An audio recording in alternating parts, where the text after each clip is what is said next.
Detective Michael Rowan stood at the threshold of the precinct, feeling a mixture of thrill and trepidation churn in his gut. The brisk autumn air nipped at his face, and the orange leaves tumbled across the station steps, a fitting welcome into a career he had dreamed about since he was a boy. Only hours ago, he had left his last shift as a beat cop, slipping off his navy blue uniform for the last time and donning a crisp suit, one that he hoped would mark him as more than just a rookie detective. The precinct was alive with the low hum of ringing phones, scattered conversations, and the muted sound of footsteps moving across the faded linoleum floors. Detectives moved in and out of the central office, heads down, engrossed in their work. He noted the walls lined with caseboards, each one splattered with pinned photographs, newspaper clippings, and hastily scrawled notes in organized chaos that hinted at the pulse of city crime. Michael had seen it all before, but today it felt different. Today, he was part of this machine. His mentor, Detective Clara Hughes, approached him with a smile that was both welcoming and weary. Hughes had been on the force for 22 years, known for her meticulous mind and unwavering dedication to the truth. Rumor had it she never let a single case go cold, even if it meant calling witnesses late into the night or combing through reports until her eyes burned. Michael couldn't have asked for a better guide.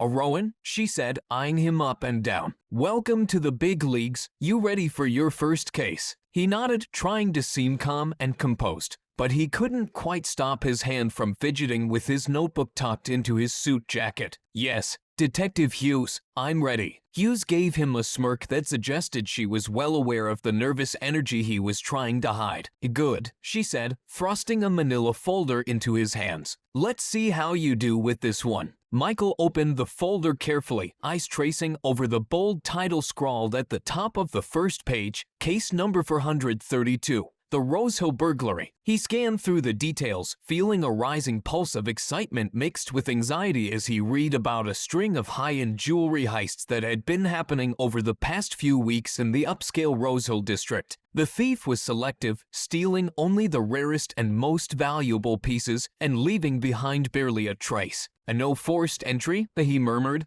raising an eyebrow. Hughes nodded approvingly. "That's right. The thief seems to know exactly where to go and how to get in without triggering alarms or breaking locks. Could be an inside job, but no leads yet." Michael chewed on his lip thoughtfully. A single question burned in his mind. How could someone repeatedly slip into these heavily secured homes and evade every security measure? Hughes beckoned him to follow her, and together they moved toward the briefing room, where several other detectives were gathered around a corkboard covered in photographs. Each one showed a different residence in Rose Hill, each bearing a common thread of mystery. All the homes had spotless windows, undisturbed locks, and every security alarm fully armed yet somehow avoided. The team captain, a gruff, no-nonsense man named Sergeant Archer, glanced up from his paperwork as they entered. "Huh, Rowan, fresh blood. Welcome. You're on this case with Hughes. She'll show you the ropes." He scratched his chin, his expression shifting into one of faint amusement as he added, "Not an easy one to cut your teeth on." "I'm ready, sir," Michael replied, hoping his voice didn't betray the slight quiver in his stomach. Archer simply nodded, as if to say they would see soon enough if that was true. He turned his attention to the board and began the briefing. The team had narrowed down their suspect list to a few individuals, all of whom had access to Rose Hill's elite circles. A former locksmith with a checkered past, a private security consultant with rumors of a gambling debt, and a disgraced art dealer who had vanished from the social scene years ago.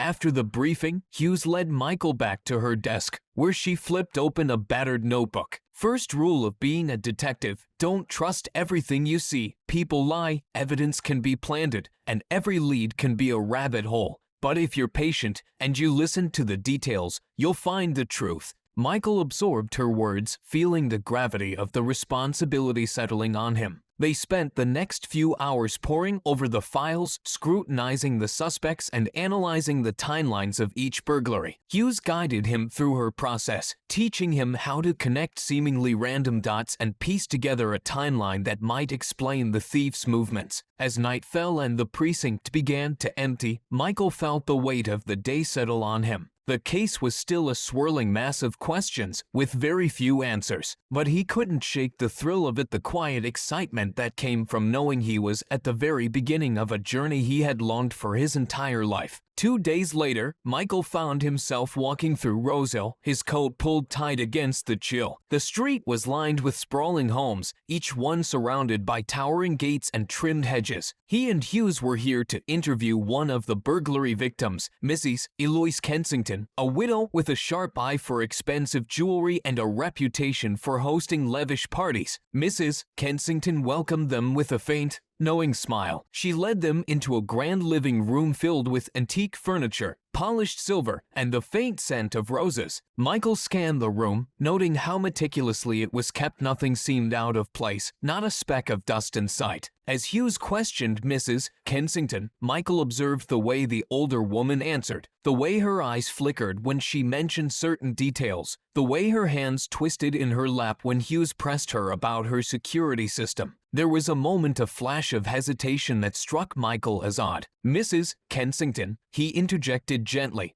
"you said all your jewelry was locked in the safe when the burglary occurred. How would the thief have known the exact combination?" Mrs. Kensington's lips thinned slightly, and for a brief moment, he thought he saw a shadow of something, guilt, embarrassments, pass over her face. "Perhaps I told a friend or two," she said, with a dismissive wave. "One must always share things with friends, don't you think?" Michael exchanged a glance with Hughes, who gave him a slight nod, as if to acknowledge that he was on the right track. The interview concluded, but Michael's mind was whirling with the possibilities. Could one of Mrs. Kensington's friends have betrayed her trust? The days that followed were a flurry of investigation. Michael followed Hughes' lead as they checked alibis, traced financial records, and cross-referenced each suspect's background. Piece by piece, they uncovered a trail that led them to a name they hadn't expected. Victor Grant, the private security consultant. Grant had once been in a relationship with Mrs. Kensington's niece and had attended several of her parties. It was plausible that he could have overheard conversations about the jewelry collection, perhaps even seen the safe. Late one evening, Michael sat across from Hughes at their desks, sifting through reports. He felt the tension of the case pulling at him, the exhaustion tugging at his bones, but he was too close to stop now. They had a final interview with Grant scheduled for the morning, and Michael had a feeling that this would be the one that cracked the case open. The next day, with Hughes by his side, Michael watched as Grant's smooth demeanor faltered under the pressure of their questions. Each carefully placed detail and fact seemed to chip away at his confidence until, finally, he broke, confessing to his role in orchestrating the thefts. When the case closed, Michael felt a quiet sense of pride settle over him. It wasn't the thrill he had anticipated, but something deeper, a satisfaction that came from knowing he had done his job right. As he walked out of the precinct that night, the city lights casting long shadows across the street, he realized that this case was only the beginning. Detective Michael Rowan was ready for whatever came next.